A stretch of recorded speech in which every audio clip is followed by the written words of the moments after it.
Eu recebi uma lista de regras antes de embarcar. 32 regras, para ser exato. O homem que me entregou o papel disse que eram protocolos de segurança padrão. Mas quando eu perguntei por que a regra número 8 dizia "nunca conte os membros da sua equipe em voz alta", ele só olhou para mim por um segundo longo demais e disse: "Você vai entender quando chegar lá." Eu nunca entendi. Ou melhor, eu entendi tarde demais. Deixa eu começar do começo, porque se eu não contar tudo em ordem, você não vai acreditar no que aconteceu no final. E eu preciso que você acredite. Não por mim. É porque se isso aconteceu comigo, pode acontecer com qualquer outra pessoa que for trabalhar lá. Meu nome não importa. O que importa é que eu sou engenheiro de sistemas, tenho 15 anos de experiência em ambientes de pressão extrema e quando a oferta apareceu na minha caixa de entrada, eu pensei que era golpe. Uma empresa chamada Vantagem Orbital. Salário 3 vezes maior do que o que eu ganhava. Contrato de 6 meses. Localização do trabalho. Estação Artemis. Base Lunar Setor 12. A Lua. Eles estavam me oferecendo um emprego na Lua. Eu fiz todas as pesquisas. A empresa era real, o programa era real, eles tinham contrato com agências espaciais de 3 países diferentes. Tudo verificável, tudo documentado. Assinei o contrato em 2 semanas. O treinamento durou 4 meses. Sobrevivência em ambiente de baixa gravidade, protocolos de emergência, manuseio de sistemas de suporte de vida, comunicação via satélite. Eles me ensinaram tudo o que eu precisaria saber para sobreviver na Lua. Tudo menos o que realmente importava. No último dia de treinamento, um homem de terno cinza entrou na sala sem se apresentar, colocou um envelope na minha frente e disse: "Leia antes de dormir esta noite." Quando eu perguntei quem ele era, ele disse que era do Departamento de Integração. Nunca mais o vi.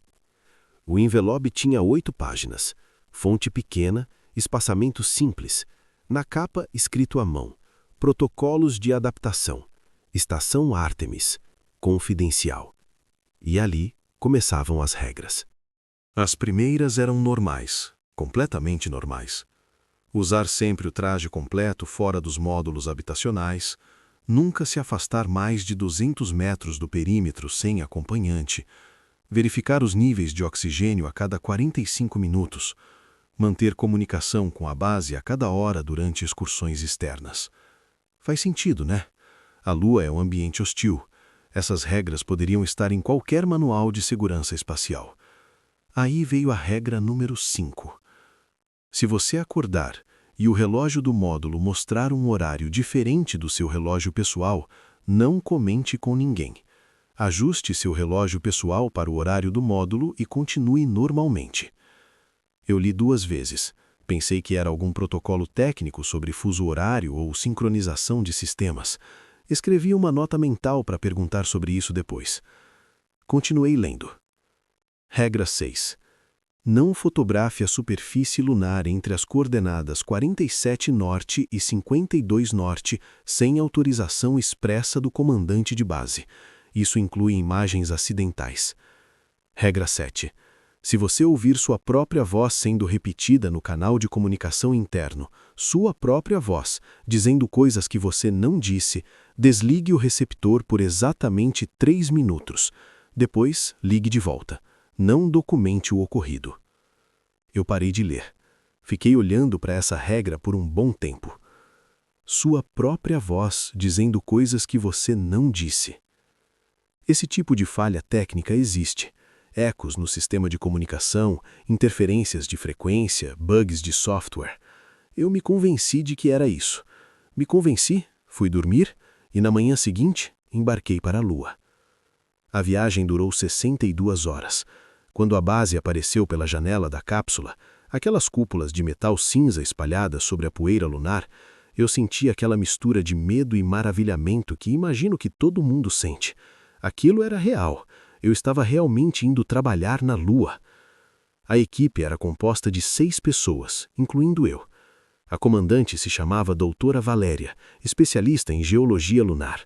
Depois tinha o Fábio, engenheiro de comunicações, a Cione, médica da equipe, o Rashid, responsável pelos sistemas de energia, e a Priya, que cuidava dos equipamentos científicos. 6 pessoas. Eu contei mentalmente quando fomos apresentados. 6. Lembrei da regra 8. Nunca conte os membros da sua equipe em voz alta. Guardei isso para mim. A primeira semana foi quase perfeita. O trabalho era exatamente o que eu esperava. Manutenção de sistemas, verificações de rotina, suporte técnico para os experimentos científicos. A base era bem equipada, a comida era tolerável. As comunicações com a Terra funcionavam com um atraso de pouco mais de 1 segundo. Foi na segunda semana que as coisas começaram a parecer levemente erradas. A primeira coisa que notei foi o relógio. Eu acordo às 6 da manhã, horário de base. Eles mantêm um ciclo de dia e noite artificial para preservar o ritmo circadiano da equipe. Na terça-feira da segunda semana, acordei às 6. Olhei para o relógio do módulo e ele marcava 6 horas como sempre. Olhei para o meu relógio pessoal. 4 horas e 47 minutos. Mais de 1 hora de diferença. Do nada, eu tinha sincronizado os dois no dia anterior. Lembrei da regra 5. Ajustei meu relógio pessoal sem comentar nada. Fui tomar café da manhã como se nada tivesse acontecido. Mas o Fábio estava diferente naquele dia. Quieto demais. Eu perguntei se ele estava bem e ele disse que sim, mas continuou olhando para a mesa enquanto comia, como se estivesse tentando lembrar de alguma coisa que tinha esquecido. À noite, quando íamos dormir, ele disse para mim em voz baixa: "Você teve a sensação hoje de que o dia foi mais curto?" Eu disse que não. Ele assentiu devagar e foi para o quarto dele. Na terceira semana, eu ouvi minha voz no comunicador. Eu estava fazendo uma inspeção de rotina no módulo de energia quando o receptor interno craquelejou e eu ouvi com total clareza minha própria voz dizendo: "Não abra o compartimento leste." Eu estava de costas para o compartimento leste naquele momento. Meu coração parou. Desliguei o receptor. Contei 3 minutos no meu relógio, liguei de volta. Silêncio. Não documentei. Não falei com ninguém. Mas eu fiquei olhando para o compartimento leste por um bom tempo antes de continuar o trabalho. Não abri. Não naquele dia. Lembrei da regra 8. Nunca conte os membros da sua equipe em voz alta. Guardei isso para mim. A regra que ninguém me explicou direito era a número 15. Evite olhar para a Terra por períodos superiores a 2 minutos consecutivos. Se isso acontecer acidentalmente, afaste-se da janela imediatamente e concentre-se em uma tarefa manual por pelo menos 30 minutos. Eu tinha lido essa regra várias vezes e nunca entendi completamente. Lá fora, a Terra aparecia pela janela panorâmica do módulo principal. Azul, branca, absolutamente linda. Todo mundo olhava. Era impossível não olhar. Mas ninguém ficava olhando muito tempo. Eu perguntei para Sione sobre isso, discretamente, como se fosse só curiosidade. Ela disse: "Tem a ver com resposta psicológica à distância. Ver a Terra te lembra que você está muito longe e pode induzir estados dissociativos." Era uma explicação boa, plausível, mas eu vi nos olhos dela que ela não acreditava completamente no que estava dizendo. O Rashid desapareceu na 5ª semana. Não de uma vez. Primeiro ele começou a aparecer menos nas refeições, depois nas reuniões de equipe. Quando eu perguntei para Valéria, ela disse que ele estava trabalhando em turnos alternados por causa de uma anomalia no sistema de energia. Mas eu passei pelo setor de energia 3 vezes naquela semana e não o vi em nenhuma delas. Na 6ª semana, seu nome sumiu da escala de trabalho. Quando eu perguntei para o Fábio sobre o Rashid, ele me olhou como se eu tivesse dito algo em outro idioma. "Rashid?" ele repetiu. "Quem é Rashid?" Eu senti o chão sumir debaixo dos meus pés. "O engenheiro de energia, Rashid, veio na mesma cápsula que a gente." Fábio franziu a testa. "Você tá bem? Somos 5 aqui. Sempre fomos 5." Eu não disse mais nada. Fui para o meu módulo, fechei a porta e reli a regra número 8 até as palavras perderem sentido na minha frente. Nunca conte os membros da sua equipe em voz alta. Eu comecei a escrever tudo num caderno de papel, não no sistema digital da base. Eu não confiava mais no sistema digital. Papel, caneta, guardado debaixo do meu colchão. As datas não batiam mais. Eu tinha chegado a 6 semanas, mas meu caderno mostrava entradas de apenas 31 dias. 15 dias simplesmente sumiram, sem memória, sem registro, sem nada. A Priya parou de falar comigo na 7ª semana. Não foi de uma vez, foi gradual. Respostas mais curtas, contato visual cada vez menor, até que um dia ela simplesmente parou de reagir quando eu falava, como se eu não estivesse lá. Mas ela conversava com os outros normalmente. Eu era o único que percebia as inconsistências. Eu era o único que ainda lembrava do Rashid. Comecei a me perguntar se estava perdendo a sanidade. Ambiente de pressão, isolamento, baixa gravidade afetando a circulação, existem dezenas de explicações médicas para alucinações em missões espaciais. Mas o caderno era real, as anotações eram reais. E a regra número 22, que eu nunca tinha conseguido interpretar direito, de repente fez todo sentido. Se você começar a suspeitar que a realidade ao seu redor foi alterada, não demonstre essa suspeita. Continue suas rotinas normalmente. Documente apenas em papel físico. Espere. Espere. Essa era a instrução. Espere. Mas esperar pelo quê? Eu quebrei uma regra, a regra número 15. Não foi planejado. Estava passando pelo módulo principal, tarde da noite, quando todo mundo dormia e a Terra estava lá pela janela, enorme, luminosa, irresistível. Eu me sentei na frente da janela e fiquei olhando. 1 minuto, 2 minutos, 3. E então eu vi. Não era a Terra que eu conhecia. Os continentes estavam diferentes. Não radicalmente diferentes. Você precisaria estar olhando com atenção, como eu estava, para notar. Mas o contorno da América do Sul tinha uma curvatura levemente errada. A Europa parecia comprimida demais no sentido norte-sul, e havia uma massa de terra no Oceano Pacífico que não deveria existir. Eu bisquei. Esfreguei os olhos. Olhei de novo. Ainda estava lá. Me levantei da janela tão depressa que bati o joelho na estrutura metálica. Fui para o meu módulo. Abri o caderno e escrevi tudo com a mão tremendo. Não dormi naquela noite. No dia seguinte, pedi uma conexão de vídeo com minha irmã na Terra. Era algo que fazíamos regularmente. A base permitia chamadas de até 20 minutos por semana. Minha irmã atendeu. Ela sorriu quando me viu, perguntou como eu estava, falou de coisas normais. O trabalho dela, o cachorro dela, o tempo lá fora. Eu ouvi tudo.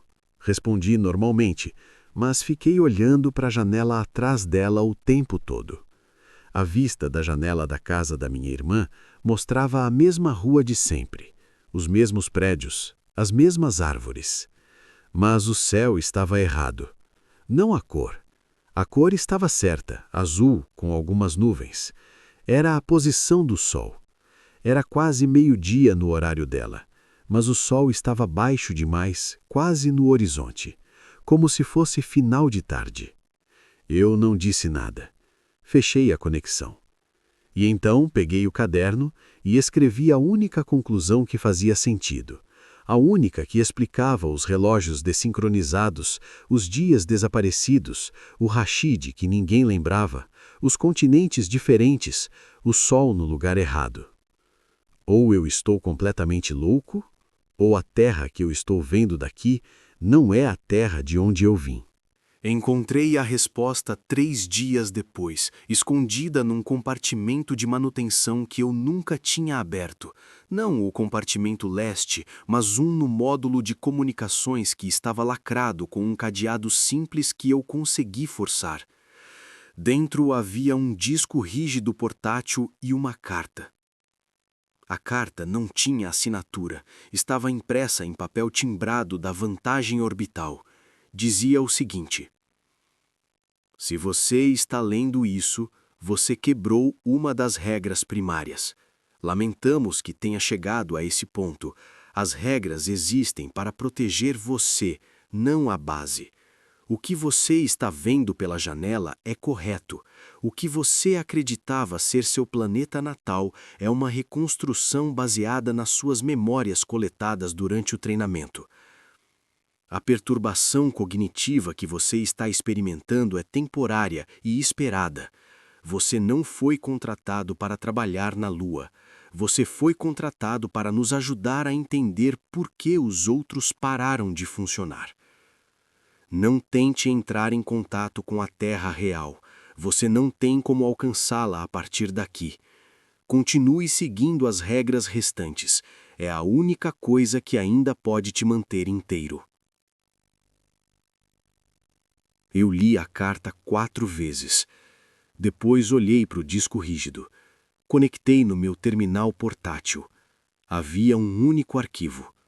Um vídeo. Eu apertei play. Era uma gravação de câmera de segurança. O ângulo mostrava o módulo principal da base, o mesmo onde eu estava agora. A data no canto da tela era de 6 meses antes da minha chegada. E eu podia ver uma equipe de 6 pessoas trabalhando normalmente. Uma delas era eu. Mas eu nunca tinha estado nessa base antes. Essa era a minha primeira missão. A gravação continuou. Eu assisti aquele eu de 6 meses atrás olhando pela janela panorâmica por tempo demais, exatamente como eu tinha feito 3 dias antes. Assisti ele abrir um compartimento de manutenção e pegar um disco rígido.